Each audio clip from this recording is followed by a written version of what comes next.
बारंग आज सकाले आम गोटे रोड साइड रे आमार गोटे अननोन डेड बॉडी आम आज पाइछु। आमार टीम सेठी अच्छी एसीपी अच्छा आईआईसी अच्छा और आमार फोरेंसिक टीम सेठी अच्छी से माने इन्वेस्टिगेशन करपर्यंत आइडेंटिफिकेशन हो पारना। बारंग एरिया रे गोटे जो रोड अच्छी से संबलपुर और भुवनेश्वर रोड से साइड रे बेड़े बेड़े प्रॉब्लम आसूँ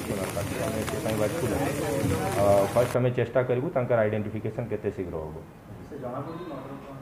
हम मुंड्रे माड़ हो पॉसिबिलिटी अच्छी कि मर्डर बेड़िया लगुच एक्सीडेंट भी हो पारे किंतु मर्डर संभावना अधिका लगुच।